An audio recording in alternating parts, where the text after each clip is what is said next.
In our last lesson, we were looking at a parallel circuit. This one's a series circuit. So the questions that we're asked to solve are that we need to find the total voltage, and we need to find the voltage at R1, R2, and R3. Those are resistor values.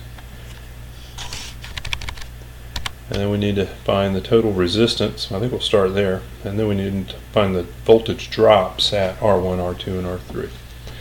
So one thing that's missing in here is your current. You need to be able to calculate the current of this. And in order to be able to calculate the current, you need to be able to find the total resistance first. So I think most of you got this one right. It's just the addition of, if you don't want a blank to show up in your drawing, then you just click on underline here and you add R1 plus R2 plus R3 equals total resistance. So R1 plus R2 plus R3 equals R total. So the values become 820 plus 12 times 1,000 plus 150. If you see the ohm value, you could just copy it. That's easier than going to insert.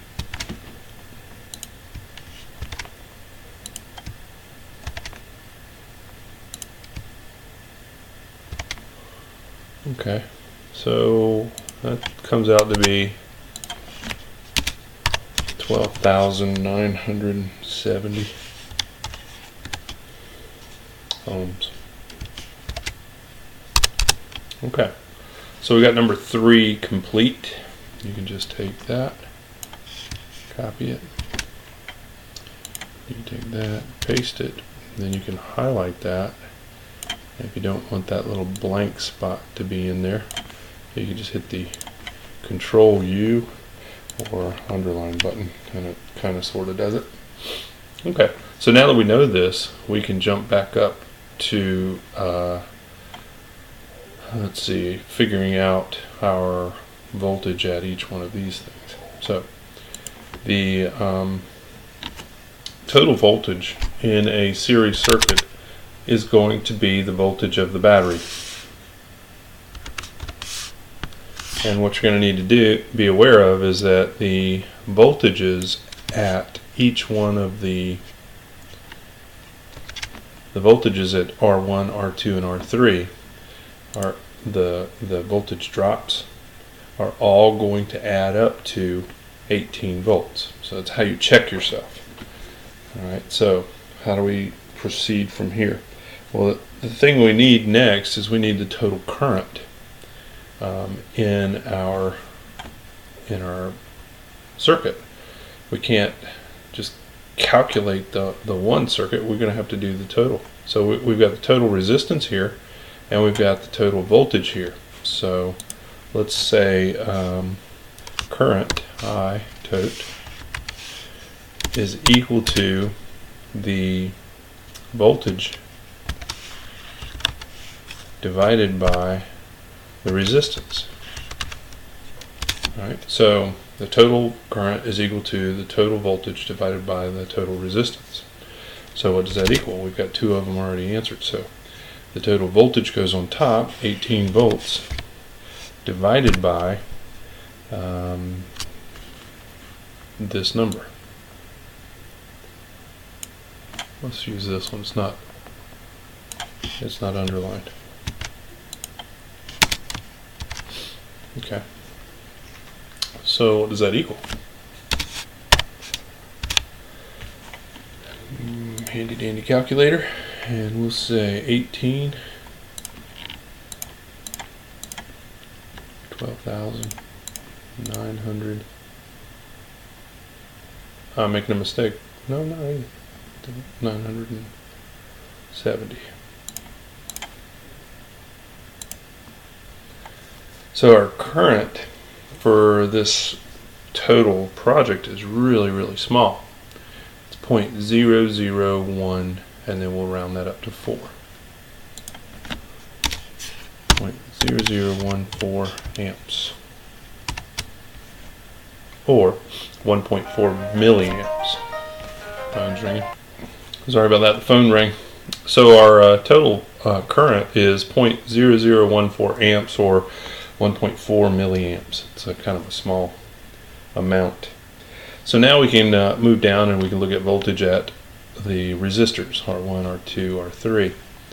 And we can say the voltage is equal to the current times the resistance.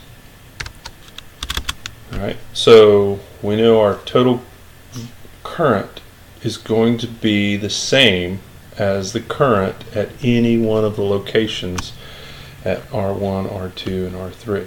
So we're going to use that same number over and over again. And the number was 0.0014.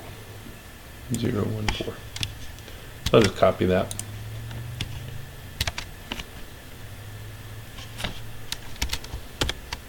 And in this case, the first one's 820 ohms.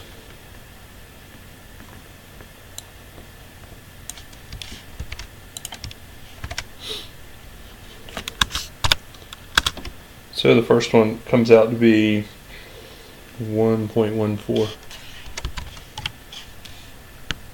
And we're looking for volts. So that means that this resistor knocks down 1.14 volts off the total.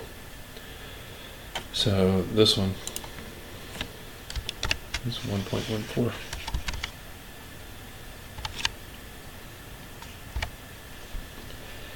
And we just keep doing the same thing over and over again, so you could just copy this and paste, and make changes. So this one's going to be 12,000.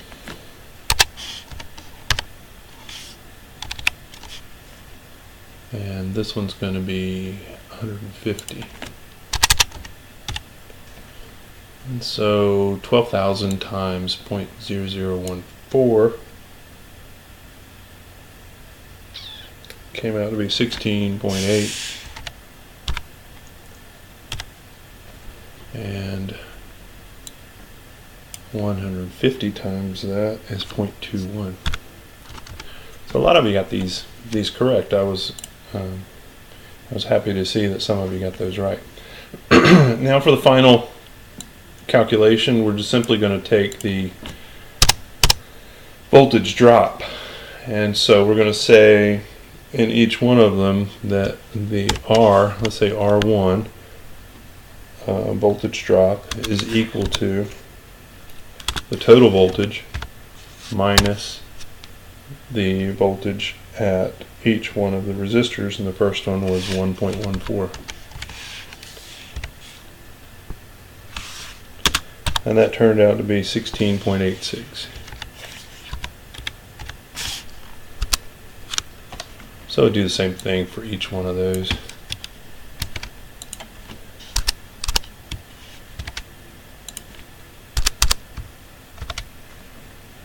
And so this is going to be a 2. And this one's going to be a 3. And this one's going to be 16.8. And this one's going to be 0.21.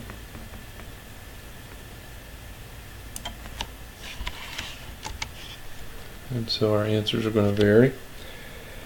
Our second one is 1.2 volts. And our last one is going to be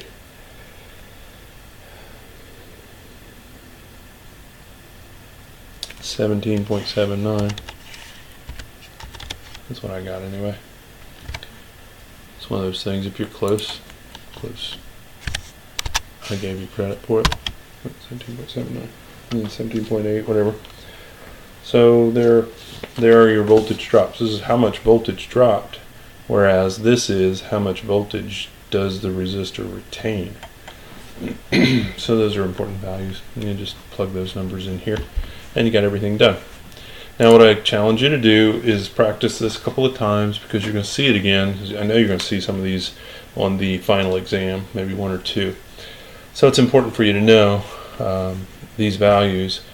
But what I would do is I'd take and redraw this on my page and change some of these numbers around and practice doing this a few times till you get familiar with it. Same thing with the parallel circuits. Right? I know this has been a struggle, but it is preparing you for understanding electricity, and it's important for you to get a grasp of all of these numbers. And also, I'm noticing all I'm getting is the answers, the answer here. You're using this software and it's kind of cumbersome, but I want you to take the time to show me your work.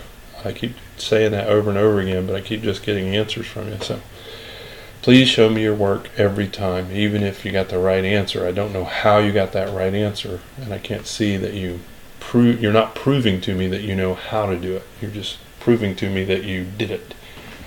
So there's a difference there. All right, so enough of that. Now the next lesson that we're going to do is on thermodynamics. So good luck with this, and we'll get moving forward into the next unit.